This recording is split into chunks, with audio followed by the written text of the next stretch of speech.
पाप करते चले जा रहे हैं जन्म जन्म से। अब समझाओ तो समझ में नहीं आता। उनको चमत्कार दिखाओ कि आज बोले नाम तो जीवन में कभी दुख ना मिले बस। और जो कमा के रखा है उसको कौन भोगेगा? अवश्यमेव भोक्तव्यम कृतम कर्म शुभाशुभम। तुम्हारे जपने ना जपने से प्रभु में कोई फर्क नहीं पड़ता, तुम में फर्क पड़ जाएगा। अगर भगवत विमुख हुए तो यह भी जन्म नष्ट हो जाएगा। तुम्हारा अहंकार काम नहीं करेगा। अभी मानव देह मिला, कर लो थोड़े दिन अहंकार, इसके बाद पता चल जाएगा। इसलिए अहंकार छोड़ो, शास्त्र आज्ञा, संत आज्ञा, गुरुजनों की आज्ञा का पालन करो, जिससे तुम्हारा हृदय महान हो जाए। उस महान को प्राप्त करने के लिए हृदय महान चाहिए। तुम्हारा स्वरूप ही है आनंदमय। जीव सहज सुख त्यागे, सहज सुख राशि। तू अपने को नहीं जान पा रहा, इसलिए देह भाव से पापाचरण कर रहा है। अरे सावधान रहना चाहिए। दूसरे की निंदा सुनने मात्र से उसके सारे पाप हमारे ऊपर आ जाते हैं। कहीं पर निंदा हो रही हो तो वहां का सिद्धांत है, कान में अंगुली डाले, राधा राधा, कान में इसलिए कि अब दोबारा शब्द ना पढ़ पावे, और वहां से खड़ा होकर चला जाए। यदि सभा में किसी की निंदा हो रही है और वहां आप बैठे हैं तो आपको वैसे ही अपराध लगेगा जैसी वो निंदा कर रहा है, या उसका विरोध करे। जैसे शिशुपाल श्री भगवान के लिए मलिन शब्द उच्चारण कर रहा था, भीष्म जी खड़े हो गए, महाभागवत है,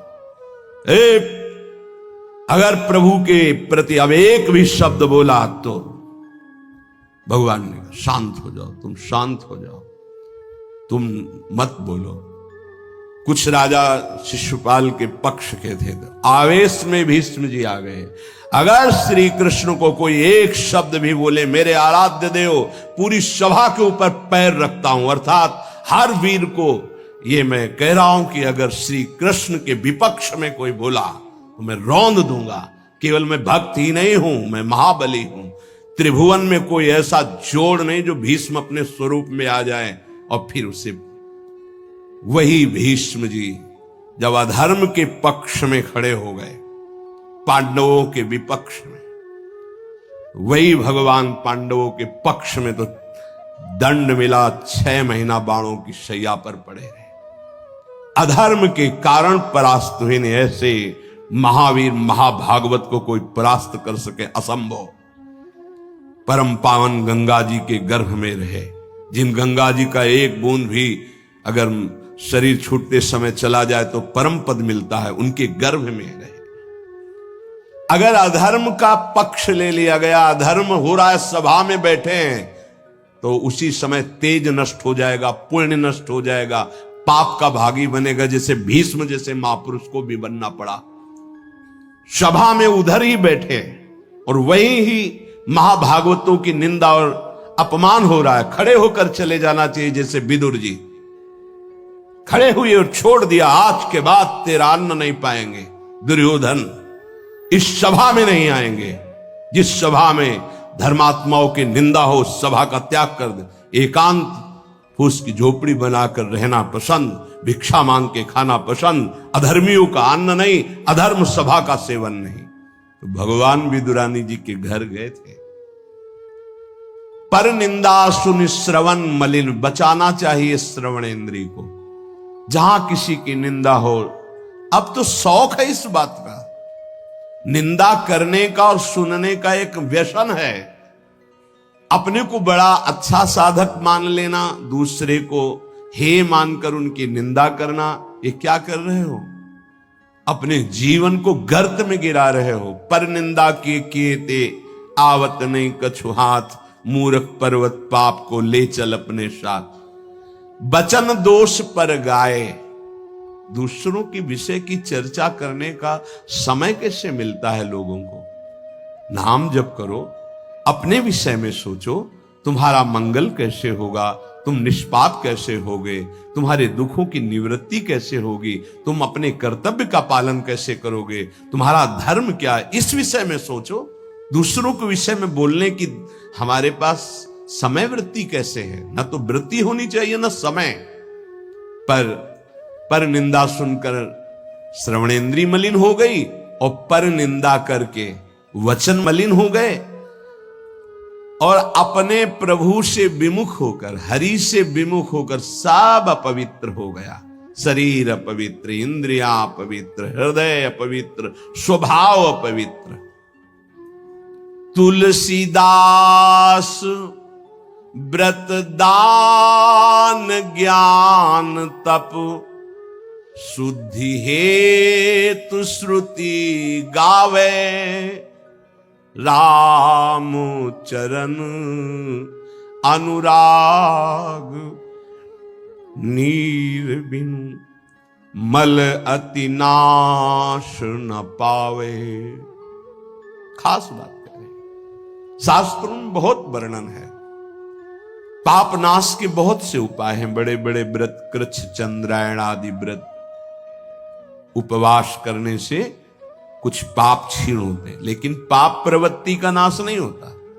शास्त्र ज्ञान भी पाप निवृत्ति का उपाय है, तपस्या भी, बड़े उपाय शास्त्रों में वर्णन की। पाप नष्ट का गोस्वामी जी कह रहे, भगवान के अनुराग के बिना, भगवत प्रेम के बिना जड़ मूल से हृदय निष्पाप नहीं होता। पाप की जड़ है प्रवृत्ति, वासना, कामना, तृष्णा, स्पृहा। इनका जड़ से नाश हो जाता है जब हृदय प्रेम से द्रवित हो। अपनापन जब प्रभु से होता है, मेरे प्रभु, जहां हृदय में द्रवण क्रिया हुई, आंखों में अश्रु बहे, वो जो पवित्रता होती है, मम भक्ति युक्तो भुवनम पुनात, लोगों को पावन करने की सामर्थ्य उसमें आ जाती है। ये अनुराग प्राप्त करने के लिए मानव देह मिला है, हरि अनुराग। प्रेम प्राप्त करने, कहां प्रेम लग, जरा सी बात हमारे प्रतिकूल हो, हमारी गुरु निष्ठा, भगवान निष्ठा, पता नहीं कहां माया किस कोने में कर देती है कि उस समय में हम केवल उस सामने अनुकूलता को देखते हैं, प्रभु को नहीं देखते, प्रभु के विधान को नहीं देखते। ये नहीं समझ पाते कि हमारे सामने प्रश्न उपस्थित हुआ है, अब हमें अपनी इष्ट निष्ठा, गुरु निष्ठा को परिपक्व रखना है। साधन में उन्नति अपना पुरुषार्थ और गुरुदेव की कृपा, भगवत कृपा दोनों चाहिए। अगर पुरुषार्थ नहीं करोगे तो कृपा है उसका स्वाद नहीं ले पाओगे। कृपा रसोई बना करके सामने रख देना थाल, पुरुषार्थ उसे पाना। पूज्यपाद श्री उड़िया बाबा जी महाराज कहते, साधक का प्रयास और भगवान गुरुदेव की कृपा, ये दोनों सिद्धावस्था की प्राप्ति में अत्यंत आवश्यक हैं। कायर बन के हाथ पे हाथ रख के बैठ जाए कि वो कृपा से सब हो जाएगा, ये कायरता कृपा नहीं सिखाती, ये कायरता है। पुरुषार्थ जितना हम में अध्यात्म बल है उसके अनुसार हम चल रहे हैं, बकाया सब कृपा से हो जाएगा, पक्का हो जाएगा। मन क्रम वचन छाड़ी चतुराई और भजत कृपा करिहे रघुराई। मन से, वचन से, कर्म से ये चतुरता छोड़ो, अब सब कृपा से हो जाएगा। तो तुम प्रमाद करो और तुम्हारे ऊपर कृपा का प्रभाव जागृत हो जाए, ऐसा कभी नहीं देखा गया।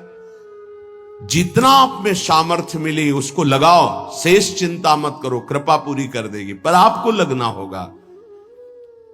साधक का पुरुषार्थ, निज चेष्टा और भगवत गुरु कृपा, ये सिद्धावस्था को प्राप्त कराती है। साधक का पुरुषार्थ अगर नहीं लगेगा तो विपरीत दिशा में चला जाएगा, असाधन बनने लगेगा। उपासक गुरु को कभी मनुष्य न समझे, भगवत विग्रह को कभी धातु का न देखे कि पत्थर की मूर्ति है कि अष्ट धातु की है कि काहे, ऐसा कभी प्रश्न न करे।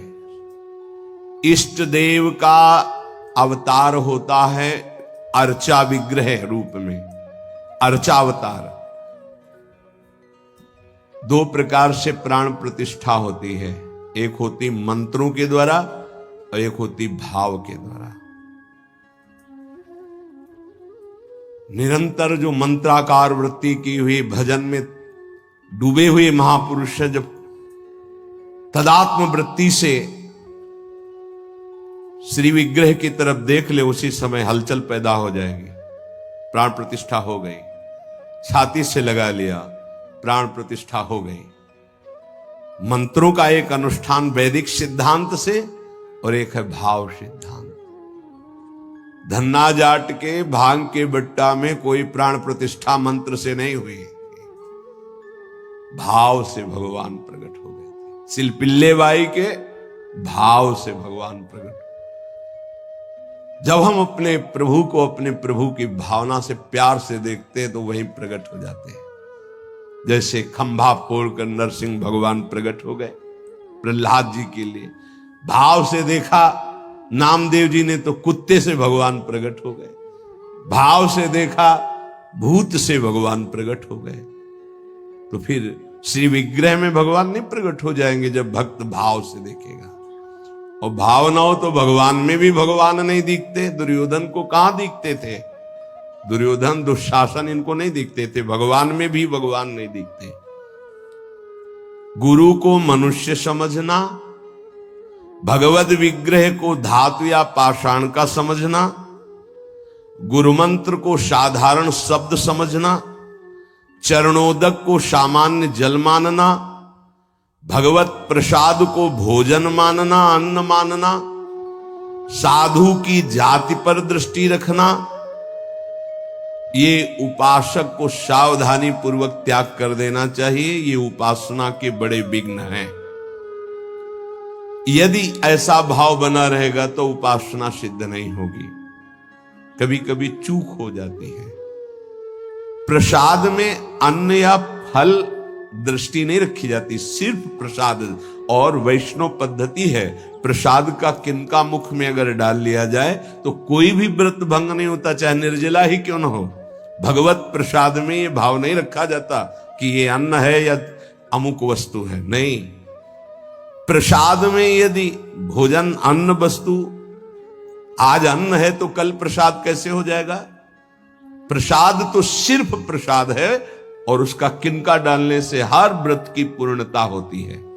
चरणामृत, जिससे जो लोग नहीं जानते, वो जब बटता है तो बोले थोड़ा जल हमको भी दे दीजिए।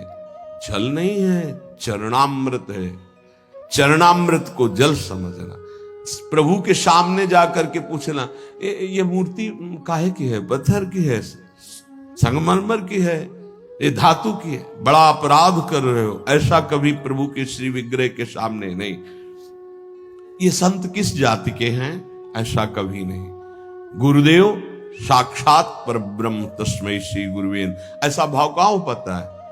परब्रह्म परमात्मा भाव गुरुदेव पर हो पाना है तो बड़ी मुश्किल की बात है। यहां तो साधु भाव ही हो जाए बहुत बड़ी बात है कि ये संत है। पूर्ण मनुष्य बुद्धि बनी रहती है। इसीलिए हमको अपने गुरुदेव में आराध्य देव नहीं दिखाते, नहीं तो गुरुदेव अपने स्वरूप को ही तो दिखाने के लिए विराजमान है। इसमें शिष्य के नेत्र की बात है। गुरुदेव तो कृपाल हुए हैं। जब हरिव्यास देवाचार्य जी अपने गुरुदेव के पास आए तो जब शिष्यत्व की बात की तो उन्होंने कहा, तुम्हें कुछ दिखाई दे रहा है? बोले नहीं। जाओ 12 वर्ष गिरिराज जी की परिक्रमा। फिर आए, राधे राधे। अब कुछ दिखाई दे रहा है? बोले नहीं। फिर जाओ 12 वर्ष, 24 वर्ष राधा राधा रटते हुए गिरिराज जी की परिक्रमा लगाई। जब आए बोले अब दिखाई दे रहे? बोले हाँ, आपकी गोद में प्रिया प्रीतम विराजमान है। ये अब दृष्टि आई। गुरु को मनुष्य मानना, प्रायः मनुष्य ही मानते हैं। हमें लगता है कि 1000 में कोई 1-2 ऐसे होंगे जो ये भाव हो कि गुरुदेव हमारे ब्रह्म हैं।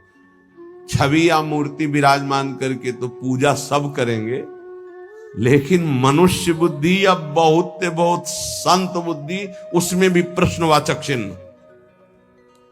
साक्षात पर ब्रह्म कहने को तो सामने जाके बोलेंगे गुरुर् ब्रह्मा गुरुर्विष्णु गुरुर्देव महेश्वरः गुरु साक्षात पर ब्रह्म तस्मै श्री गुरुवे नमः। विचार करो, इसमें से एक भी माना है तुमने? गुरु को ब्रह्मा माना है या हरि माना है या शिव माना है या साक्षात परब्रह्म माना है, बड़ा मुश्किल है। केवल कह देना अलग, बोले होना भी तो चाहिए साक्षात परब्रह्म। केवल बातों से कोई परब्रह्म थोड़ी हो जाता है। तो पाषाण में परब्रह्म था क्या? वो तो अव्यक्त था, तुम्हारे भाव से व्यक्त हुआ ना। तुमने परब्रह्म की भावना की तो मुस्कुराता हुआ ब्रह्म प्रकट हो गया। तो गुरुदेव तो चैतन्य ब्रह्म है। आपकी भावना यदि हो जाए, कुत्ते से विट्ठल भगवान प्रकट किए, तो भावना ही तो की प्रभु प्रभु सूखी मत खाओ, थोड़ा घी रोटी मिला, नाथ आपके लिए ही तो है। तो ऐसे देव साक्षात विट्ठल भगवान गुरुदेव में प्रभु आपका सर्वस्व, आपका प्राण मन तन सब, मैं आपकी ही तो उपासना कर रहा हूं, मुझे और कोई भगवान नहीं चाहिए। बस आपका साक्षात्कार हो, आप प्रसन्न हो जाएं, आपकी अधीनता। ऐसा कहां? ऐसा होगा तो भाव बदल जाएगा। गुरुदेव के प्रति परब्रह्म भाव हो जाए तो साधक को कुछ करना नहीं पड़ेगा, अपने आप उसके अंदर समस्त दैवी संपदा प्रकाशित हो जाएगी। परब्रह्म भाव होना बहुत कठिन है। गुरुदेव के प्रति परब्रह्म भाव हो गया तो उस भाव की सिद्धि होगी, चराचर जगत में परब्रह्म भाव हो जाएगा। क्योंकि गुरुदेव अखंड मंडलाकारम व्याप्तमेन चराचरम, तो चराचर में परब्रह्म भाव होते ही वो जीवन मुक्त हो जाएगा। बहुत कठिन बात है, इसलिए उपासक इस भाव को सिद्ध करे। गुरुदेव साक्षात परब्रह्म, भगवद विग्रह, साक्षात मेरे इष्ट देव, चरणोदक, अहो भाग्य जो हमें चरणामृत पीने को मिल रहा है, कोई जल नहीं। और गुरुदेव का मंत्र, ये कोई शब्द नहीं है, साक्षात इष्ट देव मिल गए, मुझे मंत्र मिल गया तो। पर ऐसी बुद्धि कहां है? पड़ा है एक कोने में हृदय में मंत्र, उसका बार बार स्मरण नहीं, बार बार दुलार प्यार नहीं मंत्र का। आप देखो मंत्र को कितना प्यार करते हैं आप। मंत्र का प्यार है बार बार स्मरण करना, दुलार करना, तो उसी का जागरण होगा। तो वही प्रिया प्रीतम निकुंज सब उसी में छुपा है। ये जो मंत्र है ना, इसमें सब कुछ छुपा है। मंत्र की ही व्याख्या चतुरासी जी है, निज मंत्र की व्याख्या चतुरासी जी है। चतुरासी जी की व्याख्या 42 लीला और वृंदावन दास चाचा जितने भी पद गाए सब चतुरासी जी की व्याख्या है। और 84 जी निज मंत्र की व्याख्या है। ये अंदर की बात समझ। मंत्र मिला मतलब पूरे निकुंज की चाबी मिल गई। बीज मंत्र इसी को कहे, इसी से पूरा निकुंज रूपी वृक्ष प्रकाशित हो जाएगा। इष्ट देव में, गुरुदेव में जितना तुम्हारे भाव की कमी रहेगी उतना ही उपासना असफल रहेगी। जब अपने इष्ट देव के पास कोई जाता है, जैसे यहां से कोई बोले कि बरसाने जाए, हे सुनो श्री जी को हमारी भी दंडवत कर, अहो भाग्य आपके कि आप श्री जी के दर्शन करने जा रहे, हमारी दंडवत कह देना, हमारी स्मृति, हमारी भी अर्जी लगा देना। कोई आपका है, ईर्ष्या तो नहीं होगी ना, द्वेष तो नहीं होगा, उसके प्रति जलन का भाव तो नहीं होगा कि तो श्री जी के दर्शन के लिए जा रहा है। ऐसे यदि हमें गुरुदेव से प्रेम है और हमें दिखाई दे रहा कि गुरुदेव इनको ज्यादा प्यार कर रहे हैं, तो हमारा उससे ज्यादा प्यार हो जाएगा। आपके हो भाग्य, कभी हमारी भी स्मृति दिला देना, गुरुदेव को ये प्रदान कर देना। गुरुदेव, उसके अंदर द्वेष तो नहीं आएगा, जलन तो नहीं आएगी। जब मनुष्य बुद्धि होगी तब जलन होने लगेगी, तब ईर्ष्या जागृत हो जाएगी। नापना चाहिए अपने हृदय में कि गुरुदेव के प्रति मनुष्य बुद्धि का लक्षण है, साधु बुद्धि का लक्षण है, या साक्षात परब्रह्म का लक्षण है। इतनी गोपी जन थी, क्या किसी को किसी के प्रति ईर्ष्या थी क्या? एक साथ बैठकर सब कात्यायनी की उपासना, एक साथ यमुना स्नान, एक साथ अनुष्ठान श्री कृष्ण को प्रीतम रूप में प्राप्त करने का। ऐसे सहस्त्रों उपासक, सही पूछो तो इतना भी अंतर नहीं, सबके प्रति प्रभु का समान प्यार है, गुरुदेव का, प्रभु का। पर जो जितना प्रभु मानेगा, जितना अपनापन करेगा, वो दूर रहकर भी अनुभव करेगा कि गुरुदेव का, इष्ट देव का हमारे प्रति सबसे अधिक प्यार है। यह सबको अनुभव होगा यदि आप पवित्र हृदय से, भगवत भाव से, तो आपको यह अनुभव होगा कि देखो, देखें या ना देखें, बोले या ना बोले, मिले या ना मिले, मेरा हृदय कहता है कि गुरुदेव, इष्ट देव सबसे ज्यादा मुझे प्यार करते हैं। ये भगवत भाव में रहता है।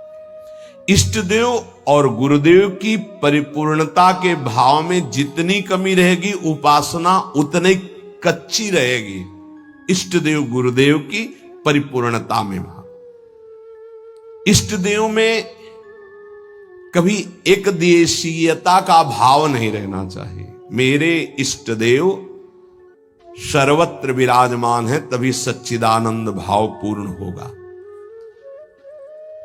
मन उपासना किए बिना नहीं रह सकता, इसका स्वभाव है उपासना करना।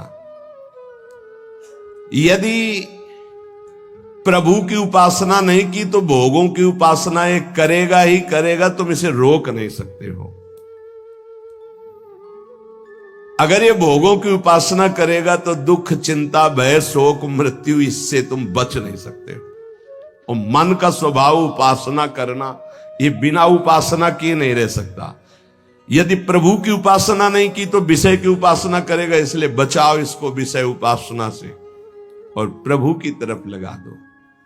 तो बोले, ये जानते हुए कि ये विषय उपासना पाप कराएगी, फिर भी हम इसे क्यों नहीं रोक पाते? तो श्री भगवान कह रहे हैं कि तुम्हारा ज्ञान 3 तरह से ढक गया।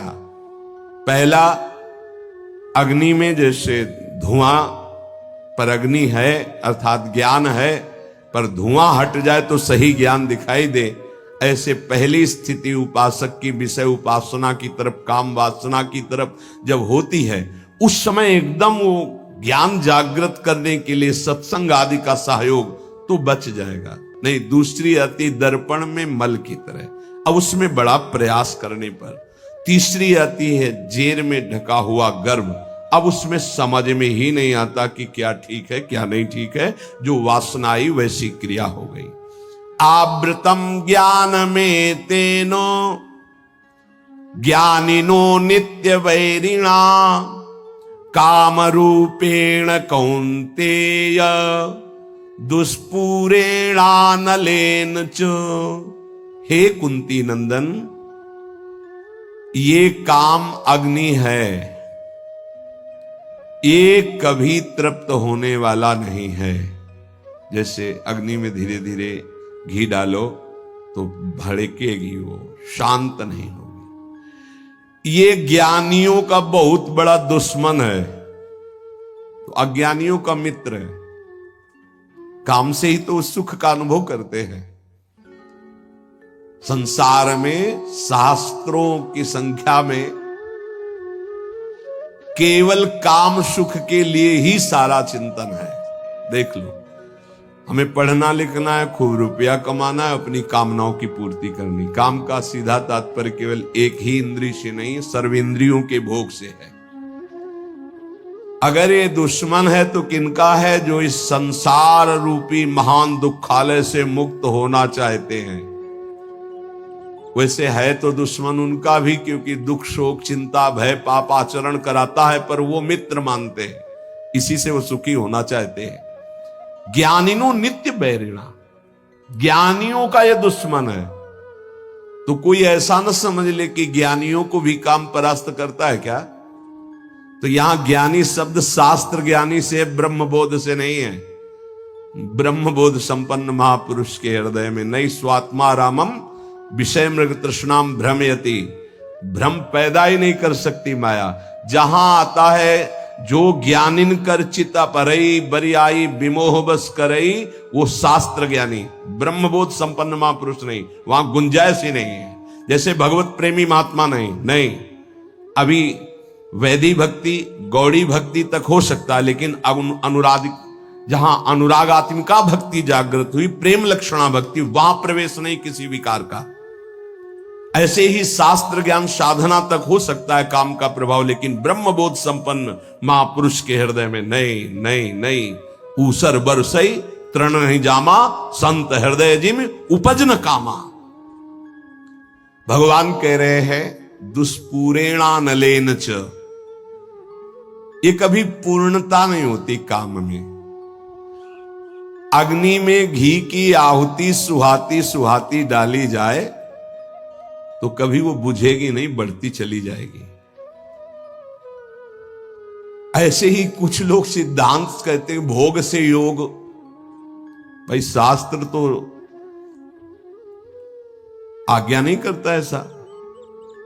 न जातु कामः कामानाम उपभोगेन साम्यति हविषा कृष्ण वर्तमेव भूय एवाभिवर्धते।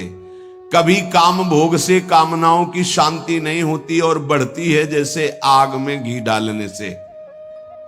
कलयुग है, बड़े सिद्धांत चलेंगे। कलयुग में शास्त्र विरुद्ध आचरणों की बाढ़ आ जाएगी। शास्त्र सम्मत चलो, परिपक्व अवस्था आएगी तो सिद्ध हो जाओगे। सिद्धों का नाटक न करे, नहीं तो माया जब अपना नाटक खड़े करेगी तो आप टिक नहीं पाओगे। और जो सिद्ध हैं उनके आगे से लजाकर भाग जाती माया, अपना कोई प्रभाव नहीं दिखा पाती। नाटक मत करो, ईश्वर की माया बड़ी प्रबल है, डरते रहो। जब परिपक्व अवस्था आ जाएगी तो भ्रम ही खत्म हो जाएगा। आजकल नए नए सिद्धांत बनाए जाते, नई नई बातें प्रकट की जाती हैं। ये समझ में नहीं आता कि शास्त्र सम्मत आचरण करने वाला महापुरुष ही सिद्ध होता है, शास्त्र विरुद्ध आचरण करने वाला नहीं। जिस समय माया ये देखेगी कि तुम मायापति के भी ऊपर सिद्ध हो गए हो, फिर वो जब प्रश्नवाचक चिन्ह खड़ा करेगी तो फिर नहीं निकल पाओगे। यहां बड़े बड़े झुक के निकले हैं, कोई भी हो। इसलिए हर उपासक से प्रार्थना है कि दंभ नाटक पाखंड न किया जाए। धैर्य पूर्वक चलोगे तो सिद्ध हो जाओगे। तुम्हारा जन्म ही हुआ है सिद्ध होने के लिए। कभी भोगों से योग की प्राप्ति नहीं होती। जगत गुरु भगवान श्री कृष्ण से बढ़कर कोई ज्ञानी नहीं है। त्यागात शांतिरनंतरम भगवान के शब्द हैं, और ये भी भगवान के शब्द हैं। और लोगों का मन यही चाहता है कि कोई ऐसा मार्ग मिले जिससे मनमानी भोग भोगने को मिले और योग भी हो जाए। फिर क्या है, फिर तो भीड़ वही लगेगी जहां भोग से योग है। भोग त्याग से योग, उसमें तो कोई बिरला। कोई एक पाव भगत जी में मोरी। आज शास्त्र की मर्यादा को ही नहीं समझा जाता है। जो जितना मन, फिर अंत में बड़ी दुर्गति होती है। मनमानी आचरण करने वाले की अंत में बड़ी दुर्गति होती है। इसलिए सावधान, तस्मात् शास्त्रम प्रमाण। आज तक ऐसा कोई सिद्ध महापुरुष नहीं हुआ जो शास्त्र मर्यादा के विपरीत आचरण सिद्ध हो।